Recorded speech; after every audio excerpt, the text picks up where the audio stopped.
দেখো তোমাদের এখানে বলছে কি একটা এ পাত্র এবং একটা বি পাত্র দিয়েছে, তার কয়েকটা ডাটা আছে এবং সেখান থেকে বলছে বি পাত্রের দ্রব্য দ্বারা কত লিটার ডেসিমোলার দ্রবণ প্রস্তুত করা যাবে সেটা গাণিতিকভাবে নির্ণয় করো।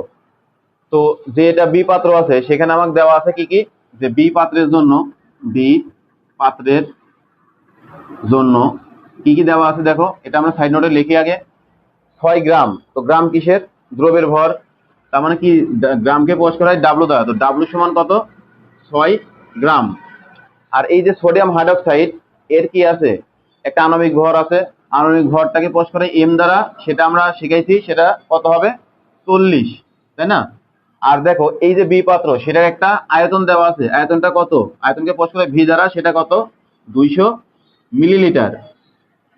আর এখন আমার বের করতে হবে যে ঘনমাত্রা, তো ঘনমাত্রা এস সমান হোয়াট, এন্ড তোমরা বলতে পারো যে স্যার এখানে তো বলাই আছে যে ডেসিমোলার, তো মোলার কিসে রেখো ঘনমাত্রা, তো ঘনমাত্রা দেওয়াই আছে, আবার কি জন্য ঘনমাত্রা বের করব।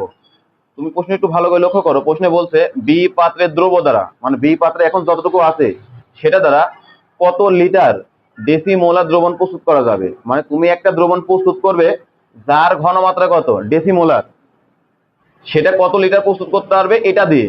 তো আগে তো আমার এটার ঘনমাত্রা বের করতে হবে, কারণ এটা তো ঘনমাত্রা দেওয়া নাই। তো এটা ঘনমাত্রা বের করতে হলে আমরা কি জানি একটা সূত্র, যে ডাব্লিউ ইকুয়াল কি হবে, এস এম ভি ভাগ কত 1000। তো আমার তো ডাব্লুর দরকার নাই, আমার দরকার কি এস এর মান। তো এস যদি বের করি তাহলে আমরা এর আগে দেখাইছিলাম বিস্তারিত ভেঙে, তো এস সমান কি হয় ডাব্লু গুণন 1000 ভাগ কত এমভি, এমভি এটাই তো, তাই না। এখন জাস্ট মানগুলো বসাই দাও, যে ডাব্লুর মান কত আছে দেখো 6 গুণন 1000 ভাগ এম এর মান কত 40 গুণন ভি এর মান আছে 200। তাহলে এস এর মানটা কত আসে এখন বলো তো, 3000 নাকি, এস জীবনে এত হয়, ভুল করছো দেখো।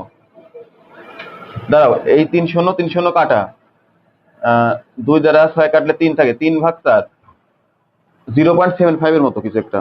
তো দেখো এটা ক্যালকুলেশন করলে আসে কত 0.75, কি এই ঘনমাত্রা একক কি মোলার না, তো তাহলে কি হবে 0.75 মোলার। তার মানে আমার বর্তমানে যে বি পাত্রটা আছে, বি পাত্রের ঘনমাত্রা কত 0.75 মোলার।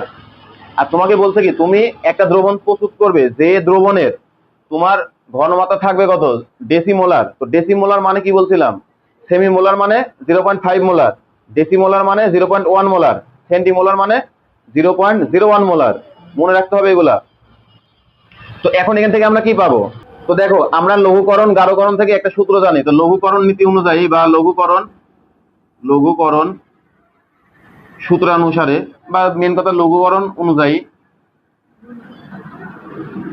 তো লঘুকরণ অনুযায়ী আমরা একটা সূত্র শিখছিলাম, সেই সূত্রটা কি, যে S1 V1 ইকুয়াল কি হবে S2 V2। এখন 1 2 কি, এই যে তোমার বি পাত্রটা আগে যেটা ছিল তার হচ্ছে একটা আয়তন আছে এবং তার একটা ঘনমাত্রা আমরা বের করলাম। এখন তুমি এটা 1ও ধরতে পারো 2ও ধরতে পারো, মানে 1 2 তোমার ইচ্ছা, তবে যেটাকে ধরবে, যদি আগেরটাকে 1 ধরো তাহলে আগের দুইটাকে 1 ধরতে হবে, যদি পরেরটাকে 1 ধরো পরের দুইটাকে 1 ধরতে হবে। তো দেখো আমরা আগে সাইড নোটে এই ইয়াগুলো দিয়ে দিই, যে বি পাত্রের কি হবে প্রাথমিক আয়তন,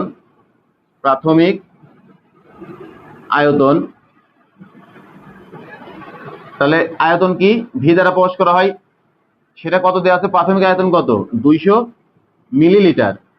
আর প্রাথমিক ঘনমাত্রা কত, প্রাথমিক ঘনমাত্রা মানে আগে যেটা ছিল সেটা আমরা যে একটু আগে বের করলাম, সেটা কি এস সমান কত 0.75 মোলার।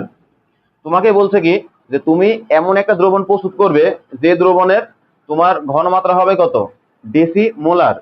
তো তাহলে কি হবে যে চূড়ান্ত বা শেষ ঘনমাত্রা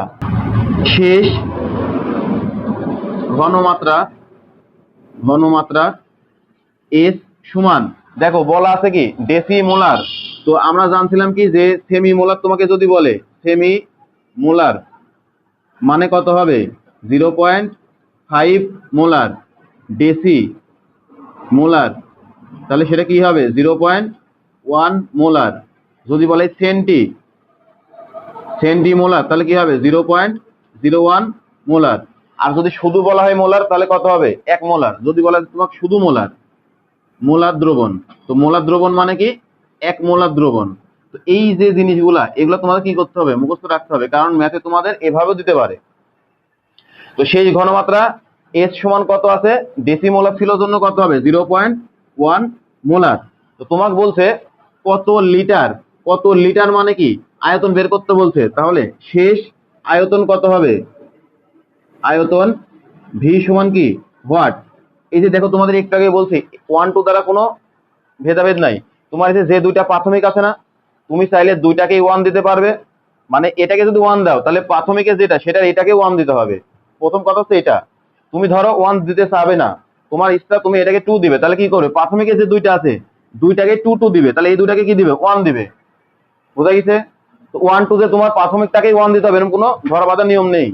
তুমি যেটা দিয়ে করবে সেটা দিয়েই হবে। তবে মাথায় রাখবে কি, যে প্রাথমিক যতগুলো থাকবে সবগুলাকে কি দিবে? 1। আর যদি তুমি প্রাথমিক গুলাকে 2 ধরতে চাও তাহলে প্রাথমিক যতগুলো থাকবে সবগুলোকে কি দিবে? 2। তাহলে ধরো আমার হিসাবে সুবিধাতে আমি এটাকেই 1 ধরলাম, তাহলে এটাকে কি দেবো? 1 দিব। তাহলে এটা যেহেতু শেষ, তাহলে এটাকে কি দেবো? 2। এটাকে কি দেবো? 2। আমার কি দরকার দেখো? V2। তাহলে যেটা দরকার সেটাকে রাখবো এক পাশে, বাকিগুলা কোথায় রাখবো? অন্য পাশে। তো দেখো V2 এর সাথে S2 কি ছিল? গুণ। এবার আসলে কি হবে? ভাগ। তাহলে আগে থেকে ছিল S1 V1, এবার আসবে কি S2 ইকুয়াল কি হবে? V2। তো আমরা জানি কি সমানে সবগুলাকে এই পাশে আর এই সমানে সবগুলোকে ওই পাশে যদি নিয়ে যাই মানে কি কোনো পরিবর্তন হয়? হয় না। তাহলে এটাকে আমরা লিখতে পারি কি, যে V2 সমান কি হবে? S1 V1 ভাগ S2। এখন জাস্ট এই মানগুলো একটু বসাই দাও। তো S1 এর মান কত ছিল? এই যে 0.75 গুণন V1 এর মান কত ছিল? 200 ভাগ S2 এর মান কত ছিল? 0.1। তাহলে এই যে V2 এটার মান কত আসে? তাহলে এটার মান আসে কত? 1500। এখন কথা হচ্ছে দেখো, এই যে ভি, এই ভিটা তুমি কিসে নিচ্ছে? মিলিলিটার। তাহলে এখানে যে ভি বের হবে সেটাও কি মিলিলিটারেই বের হবে। তাহলে এটাই হচ্ছে উত্তর, যে তোমার বি পাত্রের দ্রব্য দ্বারা 1500 মিলিলিটার হবে। কিন্তু দেখো এখানে তোমার চাইছিল কিসে? লিটারে। আমার উত্তর বের হয়েছে কিসে? মিলিলিটারে। তাহলে এই মিলিলিটারকে তোমার কিসে কনভার্ট করতে হবে? লিটারে। কারণ কি আমার উত্তর চাইছে লিটারে। তো মিলিলিটার থেকে লিটারে আসতে হলে কি করতে হয়? 1000 দ্বারা ভাগ করতে হয়। তাহলে এই যে 1500 ছিল, এই 1500কে তুমি যদি 1000 দ্বারা ভাগ করো তাহলে কি হয়ে যাবে? এটা লিটারে কনভার্ট হয়ে যাবে। তো লিটারে করলে কত হবে? 1.5 লিটার। এটাই কি অ্যান্সার হবে। তো তোমাকে বলছে বি পাত্রের দ্রব্য দ্বারা 1.5 লিটার ডেসিমোলার দ্রবণ প্রস্তুত করা যাবে, এটাই নির্ণয় করলাম। তাহলে এটা হচ্ছে তোমার অ্যান্সার। বোঝা গেছে?